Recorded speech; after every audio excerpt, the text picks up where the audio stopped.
बिस्मिल्लाहिर्रहमानिर्रहीम। अस्सलाम वालेकुम प्यारे बच्चों। पाक स्टडीज़ में आज जो टॉपिक हम पढ़ने जा रहे हैं वो है the Indian independence bill 1947। Indian independence bill India की आज़ादी का जो बिल था 1947। To execute the 3rd June plan, the British government passed the Indian Independence Bill on 16th July 1947 के 3rd जून प्लान को हतमी शक्ल देते हुए अंग्रेज़ हुकूमत ने एक बिल पास किया जो कि इंडिया की आज़ादी का बिल था। और कब पास किया? 16 जुलाई 1947 में, whereby India was divided into 2 states, Pakistan and India, जिसके तहत इंडिया जो था वो 2 हिस्सों में तकसीम हो गया। एक पाकिस्तान की रियासत बना और दूसरा India.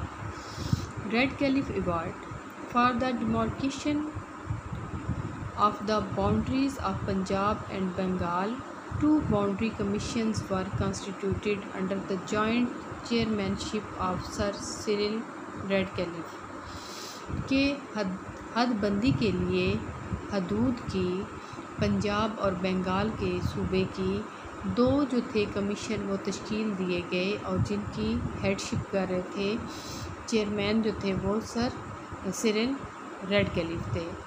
For the demarcation of the Punjab की हदबंदी के लिए mister justice Muhammad Munir and mister justice Din Muhammad represented Pakistan के मोहम्मद मुनीर और जो दीन मोहम्मद थे इन्होंने पाकिस्तान की नुमाइंदगी की।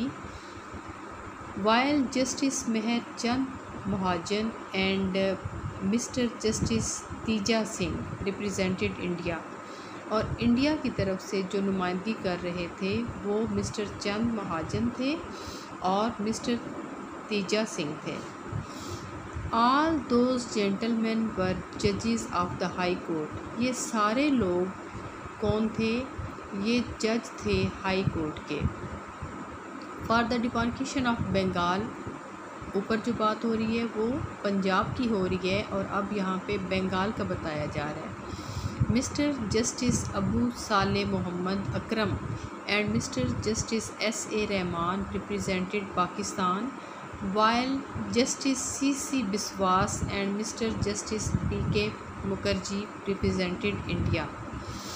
Eight the time of partition या तकसीम के वक्त द वाइस राय, जो वाइस राय था एंड हिज स्टाफ, और उसका जो स्टाफ था कोनीव विद द कांग्रेस, वो मिल गए कांग्रेस के साथ या उन्होंने कांग्रेस का साथ दिया। And demarcated the boundary according to their wishes, और उन्होंने हदूद बंदी की या जो बाउंड्रीज़ थी उनकी उन्होंने हदबंदी की उनकी ख्वाहिशात के मुताबिक। किन की? कांग्रेस की। And used Radcliffe as a rubber stamp, और रेड कैलिफ को उन्होंने रबर स्टैम्प की तरह इस्तेमाल किया। Radcliffe award included many Muslim majority areas in India and deprived Pakistan from the waters of Sutlej, Beas and Ravi. Radcliffe award में क्या हुआ कि बहुत सारे मुसलमानों के अक्सरियती इलाके जहाँ वो तादाद में ज़्यादा थे वो भी इंडिया को दे दिए गए और पाकिस्तान को पानियों से महरूम कर दिया गया, सतलुज, ब्यास और रावी के। फर्दर मोर, इससे मज़ीद the frontiers of India were extended up to Kashmir, के जो हदूद थी इंडिया की उनको कश्मीर तक फैला दिया गया, बढ़ा दिया गया। India captured Kashmir through Gurdaspur, India ने गुरदासपुर के ज़रिए कश्मीर पर कब्ज़ा किया and created the Kashmir problem, और उन्होंने कश्मीर का मसला पैदा किया विच इज़ स्टिल अनसॉल्व, जो कि अभी तक हल ना हो सका या हल नहीं हुआ। The defective planning bye red caliph created many problems for Pakistan, कि जो एक डिफेक्टिव प्लानिंग की गई थी जो मुसलमानों के पाकिस्तान के ख़िलाफ़ थी, इंडिया के हक़ में थी, उसने पाकिस्तान के लिए बहुत सारे मसाइल को जन्म दिया। डॉन ऑफ इंडिपेंडेंस, आज़ादी का सूरज। The concept of independence has a great significance for the nations. कौमों के लिए आज़ादी का जो तसव्वुर होता है उसकी बहुत ज़्यादा अहमियत होती है। Pakistan came into being as independent state on 14th August 1947, 27th Ramzan 14 अगस्त 1947 को पाकिस्तान एक आज़ाद रियासत के तौर पर क़याम पज़ीर हुआ। कायद-ए-आज़म मोहम्मद अली जिन्ना रहमतुल्लाह अलैह was the first governor general of Pakistan. Quaid-e-Azam Pakistan के पहले गवर्नर जनरल थे। रोल ऑफ कायद-ए-आज़म मोहम्मद अली जिन्ना रहमतुल्लाह अलैह in the making of Pakistan with reference to his political and constitutional efforts. यहाँ पे हम कायद-ए-आज़म मोहम्मद अली जिन्ना का किरदार जो है उसको डिस्कस करेंगे और उनका कौन सा किरदार जो कि सियासी भी था और उनका कानूनी जो खिदमात थी उनके पेश नज़र। कायद-ए-आज़म मोहम्मद अली जिन्ना रहमतुल्लाह अलैह वाज बॉर्न ऑन 25 दिसंबर 1876 इन कराची कि आप जो हैं कराची में पैदा हुए 25 दिसंबर 1876 में। He began to take part in politics during his stay in England. जब वो इंग्लैंड में थे वहाँ पे उन्होंने क्या किया, पॉलिटिक्स में या सियासत में हिस्सा लेना शुरू किया। He joined the Congress at first. सबसे पहले उन्होंने कांग्रेस को, जो कि हिंदुओं की बड़ी सियासी जमात थी, उसको ज्वाइन किया। एट दैट टाइम, उस वक्त, he was a stern supporter of Hindu Muslim unity. उस वक्त वो बहुत ज़्यादा हामी थे, पक्के सपोर्टर थे कि हिंदुओं में और मुसलमानों के इत्तेहाद हो जाए या वो मुत्तहिद रहें। He was also called the ambassador of Hindu Muslim unity. उनको हिंदुओं और मुसलमानों के सफ़ीर के लक़ब से भी पहचाना जाता है या उनको सफ़ीर भी कहा जाता है हिंदुओं और मुसलमानों की यूनिटी के हवाले से।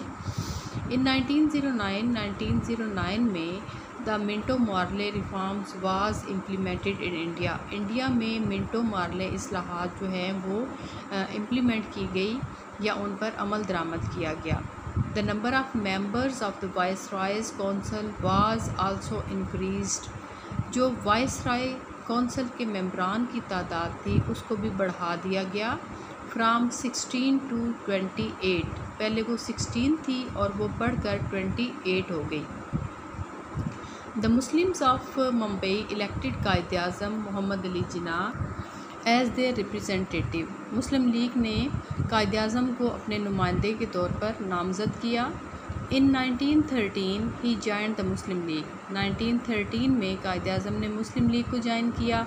The Muslim league on his request, Muslim league उनकी दरख्वास्त पर अमेंडेड इट्स कॉन्स्टिट्यूशन। उन्होंने अपने कानून में तब्दीली की। And made the self government as the purpose of life. और उन्होंने सेल्फ गवर्नमेंट जो है, जो कि ज़िंदगी का मकसद था, उसको उन्होंने बनाया।